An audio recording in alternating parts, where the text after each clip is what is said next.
अस्सलामुअलैकुम। आज हम जेम्स क्लियर की बहुत मशहूर किताब एटॉमिक हैबिट्स उसकी एक रिव्यू पर बात कर रहे हैं। जी वालेकुम अस्सलाम। ये किताब जैसा कि आपने कहा बहुत मकबूल है और इसका बुनियादी ख्याल यही है कि छोटी छोटी आदतें मिलकर कैसे हमारी जिंदगियों पर गहरा असर डालती हैं। बिल्कुल।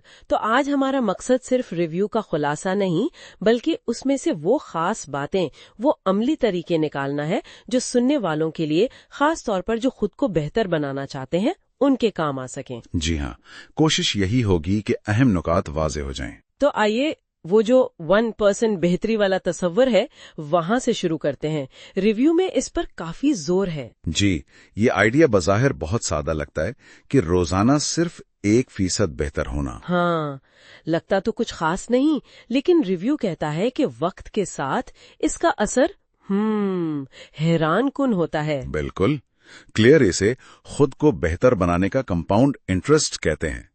ये सुनने में आसान है, पर शायद हम इसकी असल ताकत को समझते नहीं हैं। शायद इसलिए कि हम फौरी नताइज चाहते हैं। हो सकता है हम अक्सर लकीरी अंदाज में सोचते हैं, जबकि ये तो एक्सपोनेंशियल ग्रोथ है। और यहीं से मेरा ख्याल है वो दूसरा अहम नुक्ता जुड़ता है जिसका रिव्यू जिक्र करता है, शनाख्त पर मबनी आदात। अच्छा, शनाख्त पर मबनी आदात, इसका क्या मतलब है? इसका मतलब है कि असल तब्दीली रवैये की नहीं, बल्कि आपकी अपनी शनाख्त की तब्दीली है।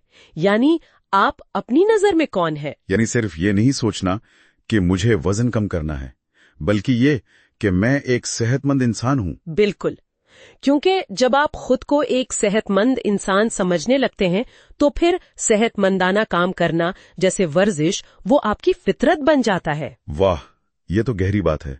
रिव्यू में शायद इसीलिए कहा गया है कि आपका हर अमल उस शख्स के लिए एक वोट है जो आप बनना चाहते हैं। जी हाँ, ये बहुत ताकतवर तस्वुर है। ये नताइज से ज्यादा बुनियाद पर तवज्जो देने की बात है। ठीक है, तो शनाख्त पर फोकस करने के बाद अमली तौर पर क्या किया जाए? रिव्यू में वो रवैये की तब्दीली के 4 कवानीन का जिक्र है: इशारा, ख्वाहिश, रद्द-ए-अमल और इनाम। जी, ये 4 कवानीन बहुत अहम हैं। अच्छी आदत बनानी है तो उसे वाज़ेह बनाएं, पुरकशिश बनाएं, आसान बनाएं और इत्मीनान बख्श बनाएं। और बुरी आदत तोड़नी हो तो उन्हीं कवानीन को उलट दें, यानी गैर वाज़ेह, गैर पुरकशिश, मुश्किल और गैर इत्मीनान बख्श बना दें। ये सीधा सादा आदत का चक्कर या हैबिट लूप से मुंसलिक है। अच्छा, तो हर कानून का एक मकसद है। इशारा यानी क्यू, उसे वाज़ेह करना है। जी, ताकि आदत शुरू करने का ख्याल आए। फिर ख्वाहिश या क्रेविंग, उसे पुरकशिश बनाना है ताकि दिल चाहे। और रद्दे अमल यानी रिस्पॉन्स, वो आसान होना चाहिए। हाँ, ताकि कम से कम रुकावट महसूस हो। और आखिर में इनाम या रिवॉर्ड, जो इत्मीनान बख्श हो ताकि दिमाग उसे दोहराना चाहे। ये तो बहुत मुनज़्ज़म तरीका लगता है। लेकिन एक और बात जो रिव्यू में कही गई है, वो है कि सिर्फ कुव्वते इरादी पर भरोसा नहीं करना चाहिए। माहौल के डिजाइन की अहमियत। ओह, ये बहुत ही अहम नुक्ता है। दरअसल हम अक्सर अपने माहौल की ताकत को बहुत कम समझते हैं।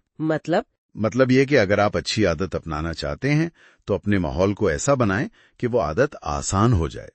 जैसे सेहतमंद खाना है तो फल सामने रखें, जंक फूड नजरों से दूर। अच्छा, माहौल को इस तरह डिजाइन करना कुव्वते इरादी पर इन्हिसार करने से कहीं ज्यादा मौसिर है।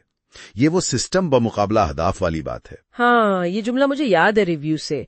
आप अपने मकासद की सतह तक नहीं बढ़ते, आप अपने सिस्टम्स की सतह तक गिर जाते हैं। बिल्कुल, अहदाफ सिंध तो देते हैं, लेकिन रोजमर्रा के जो सिस्टम है वही आपको मंजिल तक पहुंचाते हैं या रास्ते से भटका देते हैं। तो सिस्टम बनाना ज्यादा जरूरी है सिर्फ बड़े बड़े अहदाफ सोचने से। जी हाँ, तवील मुद्दती कामयाबी के लिए सिस्टम ज्यादा काबिल एतमाद है। और इसीलिए रिव्यू में किताब के कुछ अमली औजारों का भी जिक्र है। जैसे वो हैबिट स्टैकिंग, आदतों को जोड़ना। जी, यानी एक नई आदत को किसी पुरानी पक्की आदत के साथ मुंसलिक कर देना। मिसाल के तौर पर, मैं जब सुबह कॉफी बनाऊंगा, उसके फौरन बाद 1 मिनट की सांस की मशक करूंगा। ये तो आसान लगता है क्योंकि एक काम तो पहले ही हो रहा है। बिल्कुल, और दूसरा है 2 मिनट का असूल। हाँ, ये भी बहुत दिलचस्प है कि आदत को इतना छोटा कर दें कि वो सिर्फ 2 मिनट में हो जाए। जी, मकसद सिर्फ शुरू करना है, रुकावट कम करना। जैसे 5 किलोमीटर दौड़ने का सोचने के बजाय सिर्फ ये सोचना कि मैं जॉगर्स पहन लूं। या योगा करने के बजाय सिर्फ मैट बिछा लूं। बिल्कुल, शुरुआत हो जाए तो आगे बढ़ना आसान हो जाता है। रिव्यू में किताब की तारीफ भी थी, जैसे जुबान बहुत वाज़ेह है, साइंसी तहकीक पर मबनी है, लेकिन कुछ तनकीद भी थी, जैसे कुछ बातें दोहराई गई हैं। जी, हर किताब में कुछ खूबियां खामियां होती हैं। रिव्यू ने ये बताया ताकि पढ़ने वाले हकीकत पसंद रहें। अहम बात यह है कि ये कोई जादू की छड़ी नहीं है। सही। ये सुस्त मुस्तकिल पेशरफ्त के बारे में है। बिल्कुल, ये बताती है कि मुस्तकिल छोटी छोटी तब्दीलियों से पायदार तरक्की कैसे मुमकिन है। तो अगर हम खुलासा करें, इस रिव्यू का मरकजी पैगाम यही है कि असल तब्दीली धीरे धीरे आती है, छोटी बेहतरियों से, अपनी शनाख्त पर काम करने से और अहदाफ के साथ साथ मौसर सिस्टम बनाने से। जी, बिल्कुल यही है। रिव्यू का निचोड़ ये है कि ये किताब हर उस शख्स के लिए एक मुनज़्ज़म रास्ता फराहम करती है जो अपनी जिंदगी बदलना चाहता है, एक वक्त में एक छोटी आदत के जरिए। ये लंबे अरसे की सोच की हौसला अफजाई करती है। बहुत खूब। और शायद एक सवाल जो यहाँ सोचने के लिए छोड़ा जा सकता है वो ये है कि अपनी जिंदगी के किस शोबे में सिर्फ अहदाफ का पीछा करने के बजाय एक बेहतर सिस्टम बनाने से ज्यादा पायदार और गहरी तब्दीली लाई जा सकती है।